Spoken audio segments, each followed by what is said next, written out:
Hello everyone. Coursera UPSC में आप सभी का स्वागत है। UPSC civil service test series में ये हमारा सेट नंबर 62 है। इसमें कुल 10 एमसीक्यू हैं जो अति महत्वपूर्ण है। तो चलिए आज का सेट हम प्रैक्टिस करते हैं। आज का पहला क्वेश्चन है, इलेक्ट्रॉनिक और इलेक्ट्रिकल उपकरणों में निम्नलिखित में से कौन सी धातु उपयोग होती है?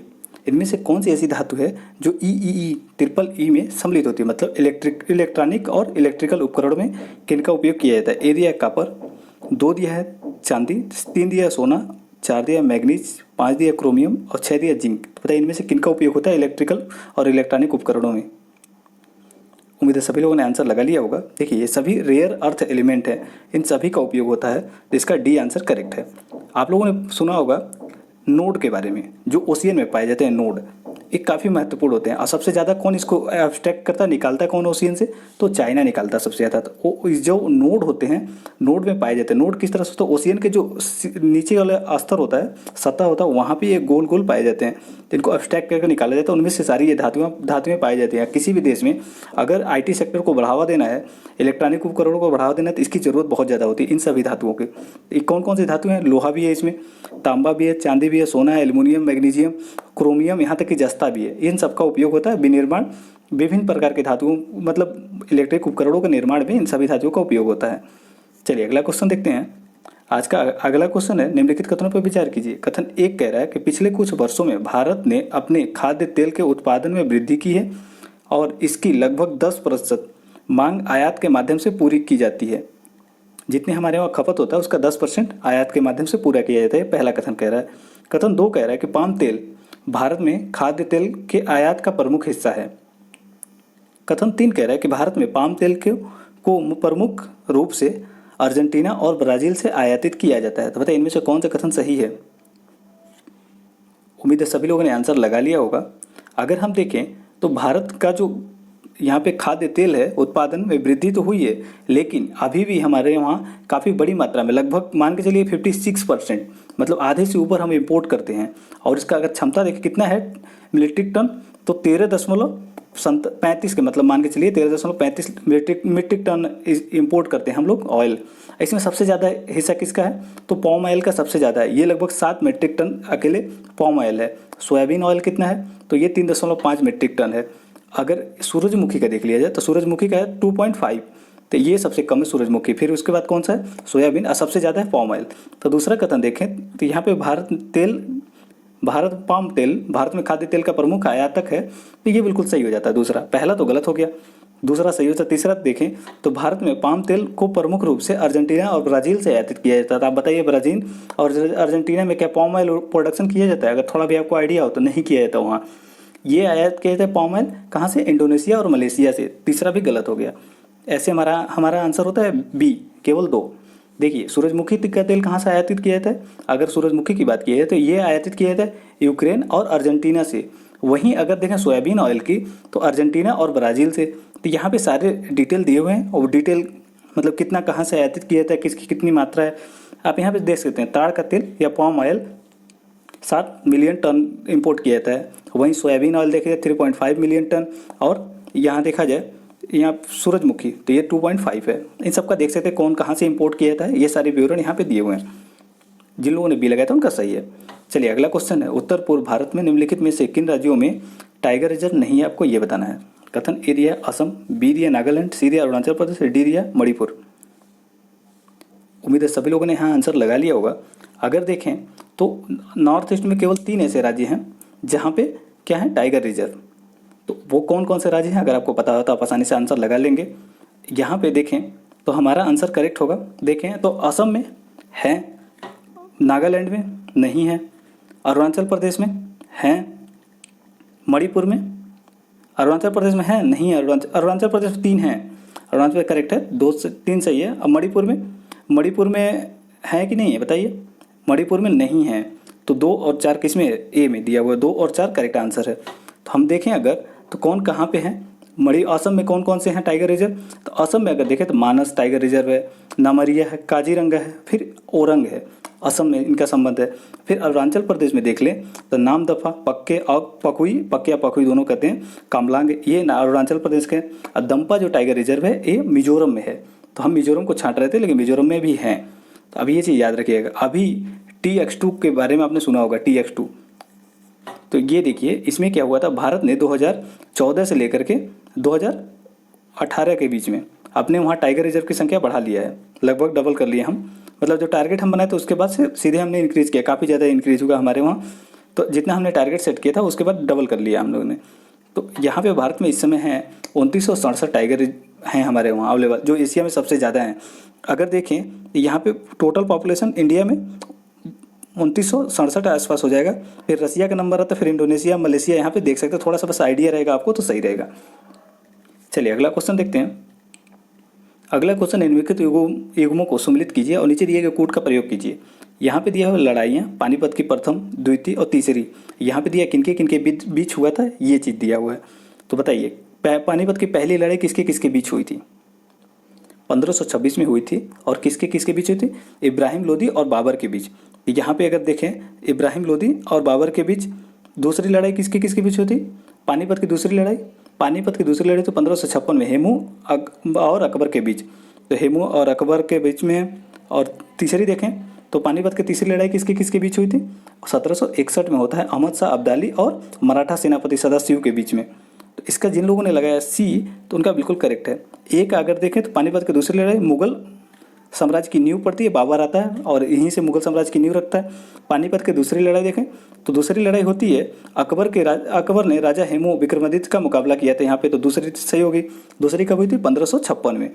तो याद रखिएगा 1556 में अकबर के द्वारा हुई थी, अकबर और हेमू के बीच। तीसरी देखें तो तीसरी हो जाएगा 3, मराठा सेना और आक्रमणकारी अफगान सेना के बीच लड़ा गया था, ये तीसरी हो गई।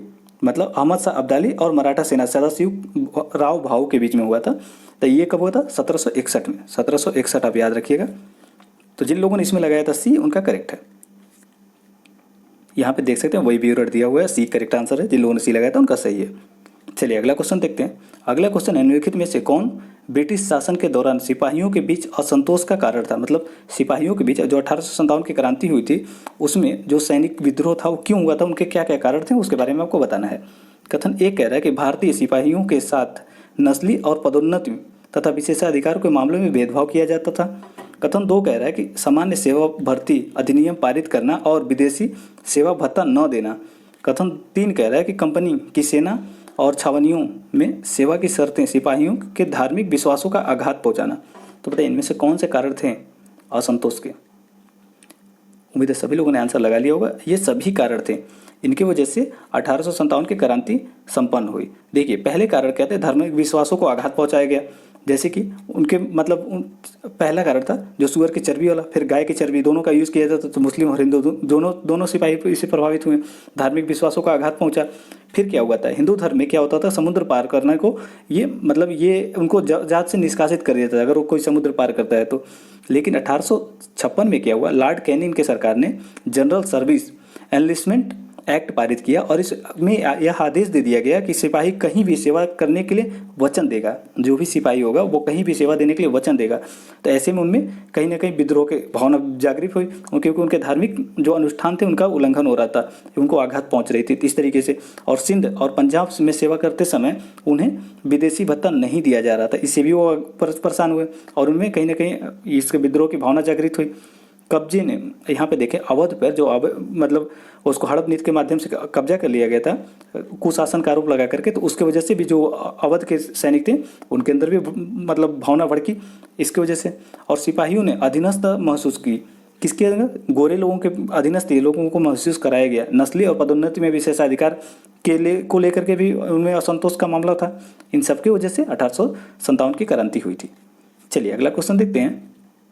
अगला क्वेश्चन है, किसी राज्य की विधान परिषद के अध्यक्ष के संदर्भ में निम्नलिखित कथनों पर विचार कीजिए। कथन एक कह रहा है कि उसे मंत्रिपरिषद की सिफारिश पर राज्यपाल द्वारा मनोनीत किया जाता है। किसको?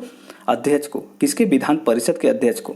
दूसरा कथन कह रहा है उनके वेतन और भत्ते राज्य विधायिका के अधीन नहीं है क्योंकि वे राज्य की संचित नीति पर भारित होते हैं। तो बताइए इनमें से कौन सा कथन सही है? उम्मीद है सभी लोगों ने आंसर लगा लिया होगा।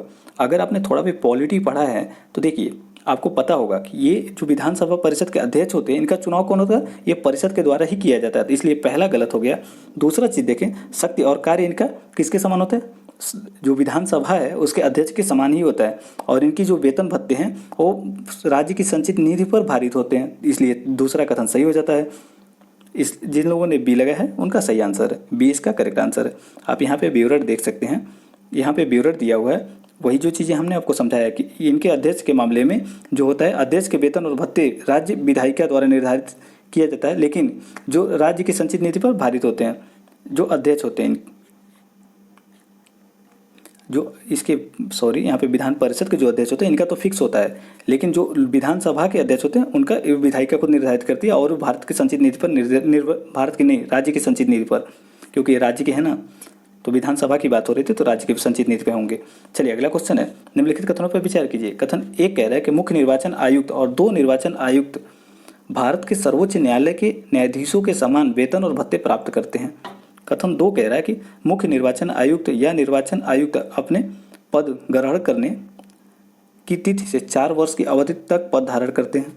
कथन 3 कह रहा है कि राजनीतिक मामलों की कैबिनेट समिति मुख्य निर्वाचन आयुक्त और निर्वाचन आयुक्तों के बीच कार्य का आवंटन करती है। तो बताइए इनमें से कौन सा कथन सही है। उम्मीद है सभी लोगों ने आंसर लगा लिया होगा।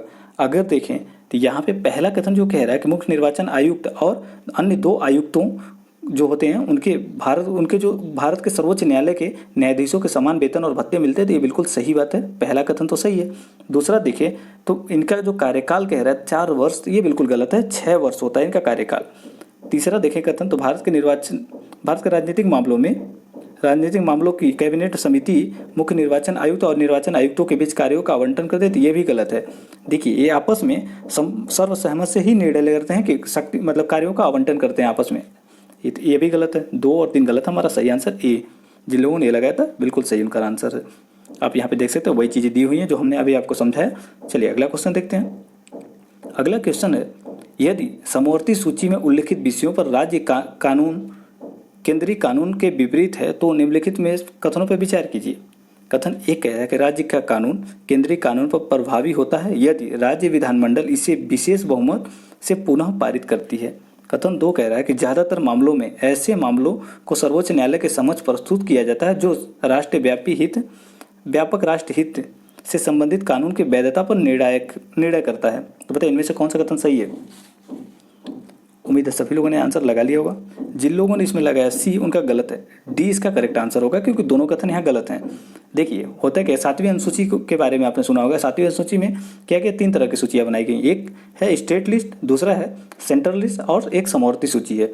तो ऐसे में क्या होगा, अगर राज्य जो है वो केंद्र सूची के या फिर समवर्ती सूची के किसी विषय पर कानून बनाता है और वो दोनों में कंट्रोवर्सी होता है, समवर्ती सूची पर संसद कानून बनाती है, राज्य कानून बनाता है, राज्य विधायिका, तो क्या होगा, दोनों में अगर कंट्रोवर्सी होने पे जो संसद के कानून होंगे उसको वरीयता दी जाएगी। और एक चीज़ और यहाँ याद रखिएगा, अगर यहाँ पे सर्वोच्च न्यायालय में किसी तरह के दिया जाए, मतलब सुप्रीम कोर्ट में हस्तक्षेप किया जाए इसके माध्यम से, तो सुप्रीम कोर्ट किस तरह के मामलों पे निर्णय दे सकता है। देखिए कानून की वैधता के मामले में ये निर्णय नहीं देता है, ये खास करके केवल कानूनी वैधता को सुनिश्चित करने के लिए नहीं है, ये निर्णय नहीं दे सकता। मतलब यह उन मामलों पे देता है जो केंद्रीय कानून पर प्रभावित होते हैं, मतलब जो बहुत ज़्यादा ही इंपॉर्टेंट है तो उन पे निर्णय देता है, छोटे मोटे मामलों पे नहीं, जैसे कि वो कानूनी रूप से वैध हैं या नहीं है, ऐसे मामलों पे नहीं देता है। ऐसे मामलों में क्या होगा, संसद के कानून ही प्रमुख माने जाएंगे, राज्यों के कानून नहीं। उम्मीद आपको समझ में आया होगा। चलिए अगला क्वेश्चन देखते हैं। अगला क्वेश्चन आकाश मिसाइल प्रणाली के बारे में निम्नलिखित कथनों पर विचार कीजिए। कथन 1 कह रहा है इसे स्वदेशी रूप से विकसित किया गया है। कथन 2 कह रहा है यह एक परमाणु सक्षम सुपरसोनिक मिसाइल है। कथन 3 कह रहा है इसे गहरे समुद्र और यहाँ तक कि क्षोभ मंडल की सीमा से लॉन्च किया जा सकता है। तो बताइए इनमें से कौन सा कथन सही है। उम्मीद है सभी लोगों ने आंसर लगा लिया होगा। पहले कथन में देखिए इसे स्वदेशी रूप से विकसित किया गया है, तो अगर आपने सही समझा है तो ये बिल्कुल सही बात है। इसको DRDO ने डेवलप किया है, तो ये बिल्कुल सही है। किस प्रोग्राम के अंतर्गत, integrated guided missile development programme के अंतर्गत DRDO ने विकसित किया गया। और दूसरा चीज़ देखें यहाँ पे परमाणु सक्षम सुपरसोनिक मिसाइल है, तो ये भी बिल्कुल सही है, दूसरा भी यहाँ करेक्ट है। तीसरा अगर देखें तो यह क्या करता है बताइए, स्थल से लॉन्च करने वाला है, तो इसलिए हमारा ये सरफेस टू एयर मिसाइल है, न कि यहाँ पे क्षोभ मंडल से लॉन्च करने की सीमा। तीसरा हमारा गलत हो जाता है, जिन लोगों ने ए लगाया था उनका सही आंसर है। अब कुछ अन्य विवरण देख लें तो आपने ये समझ लिया कि इसको integrated guided missile development programme के अंतर्गत डीआरडीओ ने डेवलप किया, सरफेस टू एयर मिसाइल है ये। और कुछ अन्य चीज़ें देखें तो air RAM jet engine RAM jet propulsion system पे काम करता है और इसकी जो गति है सुपरसोनिक गति है का लक्ष्य निर्धारित करता है। और क्रूज मिसाइल फाइटर जेट एवं यूएवी हवा से सतह पर मार करने वाली मिसाइलों को ये बेअसर कर देगा, मतलब उनको मार के गिरा सकता है। कौन सा गिरा सकता है? यहाँ पे हमने अभी जो बात किया आकाश मिसाइल थी, तो ये चीज़ें आपने समझ लिया। कुछ अन्य चीज़ें अगर इसके बारे में देख लें तो ये मिसाइल इनको सब मतलब एक तरह का सुरक्षा प्रदान करता है और ये IGMDP के अंतर्गत डेवलप किया गया, डीआरडीओ ने डेवलप किया, इंडिजीनस है। तो इंडिजीनस जो भी टेक्नोलॉजी डेवलप की जाती है वो महत्वपूर्ण हो जाती है। चलिए अगला क्वेश्चन है, क्षुद्र ग्रह टकराव विक्षेपण आकलन के बारे में निम्नलिखित कथनों पर विचार कीजिए। कथन फर्स्ट कह रहा है कि यह नासा और स्पेस एक्स के बीच एक संयुक्त अनुसंधान मिशन है। कथन दो कह रहा है कि इसका उद्देश्य अंतरिक्ष यान को क्षुद्र ग्रह की सतह से टकराकर उनके मार्ग परिवर्तन करने की व्यवहार्यता का अध्ययन करना है। तो बताइए इनमें से कौन सा कथन सही है? उम्मीद है आपने सही लगाया होगा। एस्टेरॉयड इम्पैक्ट डिफ्लेशन असेसमेंट के बारे में। अगर पहला कथन देखें तो यहाँ नासा तो सही है, स्पेस एक्स गलत हो जाता है। यहाँ पे कौन है? यूरोपियन स्पेस एजेंसी है, इसलिए पहला कथन गलत हो गया। इसका उद्देश्य है अंतरिक्ष यान को किसी क्षुद्र ग्रह की सतह से टकराकर उसके मार्ग परिवर्तित करने की व्यवहार्यता का अध्ययन करना है। तो ये बिल्कुल सही बात है, दूसरा इसका करेक्ट आंसर है। जिन लोगों ने बी लगाया था उनका सही आंसर है। इसका उद्देश्य अंतरिक्ष यान को किसी क्षुद्र ग्रह के सतह से टकराकर उसके मार्ग को परिवर्तित करने की व्यवहार्यता का अध्ययन करना है। तो ये सही आंसर है, इसका दो सही है। चलिए यहाँ पे आप देख सकते हैं, देखिए ये नासा और यूएसए का एक मिशन है, नासा और यूरोपियन एजेंसी का। इसका उद्देश्य अंतरिक्ष यान को किसी क्षुद्र ग्रह की सतह से टकराकर उसके मार्ग को परिवर्तित करने की व्यवहार्यता का अध्ययन करना, जो कि दूसरा सेंटेंस था, बिल्कुल सही है।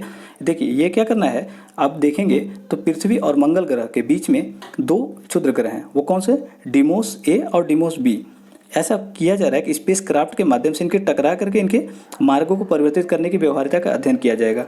तो जिन लोगों ने इसमें लगाया था बी, अर्थात यहाँ पे देखिए आंसर गलत लिखा हुआ है, बी होगा, क्योंकि दूसरा कथन यहाँ पे सही है, दूसरा कथन गलत नहीं है। गलत होता तो फिर हम इसको डी मानते हैं, लेकिन दूसरा कथन सही है, जो कि यहाँ पे कह रहा है कि इसका उद्देश्य एक अंतरिक्ष यान को किसी क्षुद्र ग्रह की सतह से टकराकर उसके मार्ग को परिवर्तित करने की व्यवहार्यता का अध्ययन करना। तो ये सही कथन है, तो बी इसका सही आंसर। जिन लोगों ने बी लगाया तो उनका सही है। यहाँ पे आप सुधार लीजिएगा, हम सुधार करके इसको PDF को प्रोवाइड करा देंगे। PDF के लिए आपको नीचे दिया गया है लिंक, वहाँ से जाकर ज्वाइन कर लीजिए, आपको PDF मिल जाएगा। PDF में ये चीज़ सुधार दिया जाएगा। इसमें टोटल 15 क्वेश्चन हैं, शायद हमने बोल दिया था 10, लेकिन 15 क्वेश्चन है। चलिए अगला क्वेश्चन देखते हैं। न्यूट्रिनो के संबंध में निम्नलिखित कथनों पर विचार कीजिए। कथन एक कह रहा है कि इन्हें हथियार के रूप में उपयोग किया जा सकता है, बताइए किया जा सकता है या नहीं। कथन दो देखें तो मानव शरीर न्यूट्रिनो के संपर्क को सहन नहीं कर सकता है। कथन तीन कह रहा है कि ये पूरी तरह से द्रव्यमान रहित होते हैं। तो बताइए क्या ये द्रव्यमान रहित होते हैं पूरी तरह से? उम्मीद है सभी लोगों ने आंसर लगा लिया होगा। जिन लोगों ने इसमें लगाया है डी, उनका बिल्कुल सही है, क्योंकि तीनों कथन गलत हैं। यहाँ देखिए, इनको अगर कहें हम हथियार के रूप में उपयोग किया जा सकता तो बिल्कुल नहीं किया जा सकता है। क्यों इनका उपयोग नहीं किया जा सकता? क्योंकि परमाणुओं के टकराने से उत्पन्न होते हैं। दूसरा देखें तो मानव शरीर जो न्यूट्रॉनों के संपर्क में सहन नहीं कर सकता, तो बिल्कुल सहन कर सकते हैं। ये ऐसे कण हैं जो बहुत कम ही नुकसान करते हैं। सभी जो वो सारे कण जो मानव शरीर को नुकसान करते हैं, उनमें सबसे कम नुकसान करने वाला कण यही है, न्यूट्रिनो। और ये पूरी तरह से द्रव्यमान रहित है, तो बिल्कुल गलत बात है। इनका द्रव्यमान परिवर्तित होता रहता है, इनके द्रव्यमान होते हैं लेकिन जो परिवर्तित होते रहते हैं, तो इसलिए डी इसका सही आंसर है। चलिए यहाँ पे देख सकते हैं, तो देखिए आईएनओ के बारे में आपने सुना होगा, जो कि थेनी डिस्ट्रिक्ट में है, तमिलनाडु। वहाँ पे इसको स्थापित किया गया, एक तरह का लेबोरेटरी है, इंडियन बेस्ड न्यूट्रिनो ऑब्जर्वेटरी है। तो इसमें क्या किया जाएगा? अध्ययन किया जा रहा है। और जैसे ही इसके बारे में अध्ययन पता चलेगा तो ये ब्रह्मांड के सबसे गहरे रहस्यों को उजागर करने में महत्वपूर्ण भूमिका निभाएगा कि ब्रह्मांड का निर्माण कैसे हुआ था, उसके बारे में हम काफ़ी बारीकी से समझ पाएंगे। क्योंकि एक तरह के अगर हम देखें तो ये ऐसे जो न्यूट्रिनो हैं, ये शुरू में जब पृथ्वी का ब्रह्मांड का निर्माण हुआ तो तब से ये एग्जिस्टेंस में हैं, उपस्थित हैं। यहाँ पे न्यूट्रिनो सभी प्राथमिक कणों में सबसे कम हानिकारक कण हैं, क्योंकि वे ठोस पिंडों के साथ कभी कभी प्रतिक्रिया नहीं करते हैं। कभी भी प्रक्रिया नहीं करते हैं, मतलब कभी कभी नहीं कहिए, इसको कभी भी प्रक्रिया करते ही नहीं, उनके साथ रिएक्शन नहीं करते हैं। ये न्यूट्रिनो हथियार के रूप में उपयोग नहीं किया जा सकता, क्योंकि इसके विखंडन प्रक्रिया को उत्प्रेरित करने के लिए उन्हें उपयोगी नहीं किया जा सकता। बल्कि ये प्रतिक्रिया के परिणाम होते हैं। देखिए जो विखंडन प्रक्रिया होता है उसके इसकी वजह से नहीं होता है, ये विखंडन प्रक्रिया की वजह से ही उत्पन्न होता है। न्यूट्रिनो का द्रव्यमान होता है और वे अपने द्रव्यमान को बदलते रहते हैं। न्यूट्रिनो को इसलिए नाम दिया गया, इसको जो न्यूट्रिनो है इसलिए नाम दिया गया क्योंकि इसमें कोई विद्युत रूप में तटस्थ है, ये न्यूट्रल है एक तरह से। इसमें कोई भी इलेक्ट्रॉन चार्ज नहीं है, ना ही पॉजिटिव है और ना ही निगेटिव है, इसमें कोई इलेक्ट्रॉन चार्ज नहीं है, ये न्यूट्रल है, इसलिए इसको न्यूट्रिनो नाम दिया गया। चलिए अगला क्वेश्चन देखते हैं। अगला क्वेश्चन है कुल ध्रुवीय यौगिक टोटल पोलर कंपाउंड के बारे में निम्नलिखित कथनों पर विचार कीजिए। कथन 1 कह रहा है कि खाना पकाने के लिए तेलों की गुणवत्ता को मापने के लिए टीपीसी का प्रयोग किया जाता है। कथन 2 कह रहा है कि हर बार तेल को गर्म करने पर टीपीसी का स्तर घट जाता है। तो बताइए इनमें से कौन सा कथन सही है टीपीसी के संबंध में। उम्मीद है सभी लोगों ने आंसर लगा लिया होगा। अगर आपको पता हो कि फसाई ने इसके लिए क्या क्राइटेरिया रखा, कितना परसेंटेज रखा है, तो आप लोगों को पता होना चाहिए कि 2.5% निर्धारित किया कि ये एक तरह का सुरक्षित है, लेकिन इससे ज़्यादा होगा तो हार्मफुल है ये, इससे ज़्यादा नहीं होना चाहिए टीपीसी। तो अगर पहला देखें तो खाना पकाने की गुणवत्ता को मापने के लिए टीपीसी का प्रयोग किया था तो बिल्कुल सही है। और हर बार तेल को गर्म करने पर टीपीसी का स्तर घटता नहीं है, बढ़ता है, टीपीसी का स्तर बढ़ जाता है। तो 25% तक है तो ठीक है, लेकिन इससे ज़्यादा हो गया तो हार्मफुल है। ये फसाई का ही सीमा निर्धारित किया गया है फसाई के द्वारा। तो इसलिए सही आंसर इसका हो गया, दूसरा तो गलत है, पहला इसका करेक्ट है। जिन लोगों ने ए लगाया था 12 का ए इसका करेक्ट आंसर है। चलिए अगला क्वेश्चन देखते हैं। देखिए इससे एक चीज़ और समझिए कि इससे कई सारी बीमारियां होती हैं। अगर टीपीसी ज़्यादा बढ़ा हुआ खा रहे हैं आप तो क्या होगा, आपके अंदर प्रोटीन और एल्बुमिन के स्तर में गिरावट होती है। जितना ज़्यादा इसको आप गर्म करेंगे बार बार, उसमें क्या होगा, प्रोटीन एल्बुमिन और के स्तर में गिरावट होगी। ग्लूकोज और क्रिएटिनिन, जो भी नाम हो थोड़ा सा देख लीजिएगा, क्रिएटिनिन और कोलेस्ट्रॉल का उच्च स्तर भी इसमें बढ़ जाता है। इसके माध्यम से बहुत सारी बीमारियां होती हैं, जैसे कि बीपी बढ़ जाता है, हाई प्रेशर रक्तचाप हो जाता है, अल्जाइमर रोग होता है, यकृत रोग होता है। ये सारे इसके माध्यम से हो जाते हैं। आप देखते होंगे जो पकौड़े की दुकान ठेले पे रेडी वाले होते हैं वो एक ही ऑयल को बार बार गर्म करते हैं, तो उनमें 2.5% से भी ज़्यादा हो जाता है। अगर इनको आप खाते हैं तो हार्मफुल होता है ये। एक बार वो यूज़ करें तो ठीक है, लेकिन वो एक बार यूज़ नहीं करते, उसी तेल को फिर रख लेते हैं, दोबारा उसको गर्म करते हैं, तो उसका टीपीसी स्तर जो होता है काफ़ी बढ़ जाता है। तो आप लोगों ने एक योजना सुना होगा कि गवर्नमेंट इनसे ऑयल खरीदने की भी एक तरह का निर्धारित किया था कि गवर्नमेंट के जो एनजीओ हैं, सरकारें हैं, संस्थाएं हैं, वो खरीदेंगे, एनजीओ भी इसमें पार्टिसिपेट करेंगे। तो उस स्कीम का नाम बताइएगा जिसके माध्यम से इनका ऑयल खरीद के बायोफ्यूल निर्मित किया जाएगा। उस स्कीम का नाम हम नीचे कमेंट बॉक्स में जरूर बताइए। टीपीसी का अगर देखें तो खाना पकाने से जितनी बार इसको बॉयल करेंगे उसकी गुणवत्ता खराब होती जाएगी, टीपीसी स्तर बढ़ता चला जाएगा। तो कुछ ये चीज़ें थी। चलिए अगला क्वेश्चन देखते हैं। अगला क्वेश्चन है निम्नलिखित में से कौन सी भारत में सामान्य दुर्लभ बीमारियां हैं, रेयर डिजीज कौन सी हैं। कथन 1 कह रहा है कि हीमोफीलिया, 2 कह रहा है कि थैलेमीनिया, 3 कह रहा है सिकल सेल एनीमिया। तो बताइए इनमें से कौन सा कथन दुर्लभ बीमारियां हैं के संबंध में सही है। उम्मीद है सभी लोगों ने आंसर लगा लिया होगा। जिन लोगों ने डी लगाया बिल्कुल सही बात है। देखिए रेयर डिजीज वो डिजीज होते हैं जो समाज के बहुत कम वर्ग को प्रभावित करते हैं, सभी को नहीं प्रभावित करते हैं। अगर इसके डेफिनेशन की बात किया जाए तो रेयर डिजीज के बारे में कोई एक स्पेसिफिक डेफिनेशन नहीं है, इसमें अलग अलग डेफिनेशन दिए जाते हैं। इसका उद्देश्य यही होता है कि जो हमारे वहाँ सोसाइटी है उसके एक छोटे से प्रतिशत को प्रभावित करती है जो बीमारी, उसको रेयर डिजीज कहा जाता है। मतलब सभी लोगों को नहीं होती है, आम लोगों को नहीं होती, कुछ ही लोगों को होती है। इसका जो स्तर होता है वो रोग की व्यापकता, गंभीरता और वैकल्पिक चिकित्सा के आधार पर परिभाषित किया जाता है। ये चीज़ें हो गई। अब इसकी कुछ अन्य विशेषताएं देखते हैं। दुर्लभ रोग की विशेषता और लक्षणों के संकेत विस्तृत और विविध हो सकते हैं। अलग अलग रोगी के आधार पर इनकी भिन्नता हो सकती है। अपेक्षाकृत सामान्य रोग इसमें अंतर्निहित दुर्लभ बीमारियों को छिपा सकते हैं जो गलत निदान हो सकता है। जैसे कि आपको कोई बीमारी है, उसके अंतर्गत एक और भी बीमारी है इंक्लूड है, तो आपने पहली बीमारी को तो फोकस किया, लेकिन ये जो रेयर डिजीज है इनको आपने फोकस नहीं किया। इससे क्या होता है कि आपके जो हेल्थ पे इम्पैक्ट होगा वो काफ़ी हार्मफुल हो सकता है। क्यों? क्योंकि आपने पहली बीमारी का इलाज किया, लेकिन दूसरी बीमारी हो सकती है उससे और डेंजरस हो जाए, जैसे कि रेयर डिजीज है जो वो और डेंजरस हो जाए। तो इसलिए ये कहा जा रहा है कि रेयर डिजीज के भी बारे में देखा जाए कि इनके भी इलाज किए जाए, उसके साथ साथ प्राइमरी जो भी बीमारी है उसके साथ रेयर डिजीज का भी किया जाए। जैसे कि हमारे वहाँ हीमोफीलिया और थैलेमस, सिकल सेल एनीमिया, हमारे वहाँ भारत की महिलाओं में ज़्यादातर सिकल सेल एनीमिया की समस्या देखने के लिए मिल रही है। बच्चों में प्राइमरी इम्यून डिफिशियंसी, उनमें देख रहे हैं ऑटो इम्यून डिजीज होता है। ऑटो इम्यून डिजीज को लेकर के अभी न्यूज़ में था, क्यों? क्योंकि कोविड-19 के मेडिसिन दिया जा रहा था, तो ऐसा देखा जा रहा है उनमें कुछ लोगों में ऐसी संभावना व्यक्त की जा रही थी कि ऑटो इम्यून डिजीज हो सकती है उनके अंदर। लाइजोसोम स्टोरेज डिसऑर्डर, ये समस्या हो सकती है। कुछ अन्य तरह की, जैसे कि यहाँ पे देख सकते हैं हेमोंगियोमास, ये सारी बीमारियां थोड़ा सा जटिल नाम है, बस आप इनका नाम याद रखें। हीमोफीलिया और थैलेसीमिया, सिकल सेल एनीमिया, इन सब का देख सकते हैं। प्राइमरी बच्चों में जो होता है प्राइमरी इम्यून डिफिशियंसी, इन सब के बारे में देखते रहेगा, क्योंकि पूछ सकती है यूपीएससी, चाहे अन्य एग्जाम देते हैं उनमें पूछा जा सकता है आपसे कि इनमें से रेयर डिजीज कौन सी है। चलिए अगला क्वेश्चन है, निम्नलिखित में से कौन सा घातक रक्त रोग का कारण बनता है जिसे कभी कभी ऊन उद्योग में देखा जा सकता है। पहला दिया है एंथ्रेक्स, बी दिया है क्लोस्ट्रीडियम, 3 सी दिया है एक्सपरगिलस एक्सपरगिलस, और डी दिया है साल्मोनेला। तो बताइए इनमें से कौन सा है घातक रक्त के रोग का कारण बन सकता है जो कभी कभी ऊन उद्योग में देखा जाता है। उम्मीद है सभी लोगों ने आंसर लगा लिया होगा। एंथ्रेक्स जो है ये कभी कभी ऊन उद्योग में देखा जाने वाला घातक बीमारी है। इससे क्या होता है कि सार्टर डिजीज होता है, मतलब रक्त जो रोग होता है वो काफ़ी खतरनाक हो जाता है, और कारण इसकी इसका तो फुफ्फुसी और रक्त संक्रमण हो जाता है। और किसके माध्यम से होता है, पहले एंथ्रेक्स के माध्यम से रक्त रोग होता है, और एस्पारगिलस के माध्यम से रक्त संक्रमण होता है, और टाइफाइड बुखार किसकी वजह से होता है, साल्मोनेला के वजह से। साल्मोनेला का आप याद रखिए, टाइफाइड बुखार जो होता है साल्मोनेला के कारण होता है। तो आपसे ये पूछा जाता है अगर लोअर पीसीएस या यूपी पीसीएस या फिर स्टेट पीसीएस किसी का भी दे रहे हैं तो आपसे पूछा जाता है टाइफाइड किसकी वजह से होता है, तो आप याद रखिए साल्मोनेला टाइफाइड के कारण होता है। कोलेस्ट्रीडियम क्या था, बोटुलिनम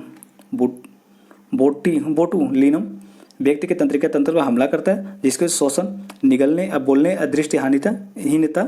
दृष्टिहानि मतलब आपकी आंखें विजन चली जाएंगी, शारीरिक कमजोरी जैसे कारण बनते हैं। किसके माध्यम से, क्लोस्ट्रीडियम के वजह से। चलिए अगला क्वेश्चन है, मोमेंटम फॉर चेंज एक पहल है, किसकी पहल है आपको ये बताना है। कथन 1 कह रहा है संयुक्त राष्ट्र जलवायु परिवर्तन सचिवालय का है। कथन 2 कह रहा है यूएनईपी का, सी कह रहा है विश्व बैंक का, और डी कह रहा है यूनिसेफ का। तो मोमेंटम फॉर चेंज किसकी पहल है। उम्मीद है सभी लोगों ने आंसर लगा लिया होगा। जिन लोगों ने ये लगा है संयुक्त राष्ट्र जलवायु परिवर्तन सचिवालय का, तो बिल्कुल सही आंसर है। संयुक्त राष्ट्र सचिवालय का ही एक स्कीम है ये, और ये क्या करता है, विश्व भर में चल रहे उन गतिविधियों के विशाल आधार पर प्रकाश डालता है जो विश्व की अत्यधिक लचील और निम्न कार्बन वाले भविष्य की ओर अग्रसर होकर काम कर रही हैं, उन सबको ये प्रोत्साहन देता है। कौन सा, मोमेंटम फॉर चेंज, मतलब एक तरह से देखा जाए तो ग्रीन एनर्जी या रिन्यूएबल एनर्जी के ऊपर फोकस करता है, जिससे भविष्य में कार्बन का कम से कम उत्सर्जन, एमिशन को कम किया जैसे वैसी टेक्नोलॉजी को समर्थन करता है, वैसी गतिविधियों या फिर जिस तरीके से इनोवेटिव स्कीम लाए जा रहे हैं उनको समर्थन करता है ये मोमेंटम फॉर चेंज। किसका है ये, आपको ये बात बस याद होना चाहिए, संयुक्त राष्ट्र जलवायु परिवर्तन की सचिवालय के द्वारा किया गया है। तो आज का सीरीज देखने के लिए धन्यवाद। आपने जितना भी सही किया हो इसमें नीचे बता सकते हैं कि आपने 15 क्वेश्चन में से कितने सही किए हैं। ये सीरीज देखने के लिए धन्यवाद।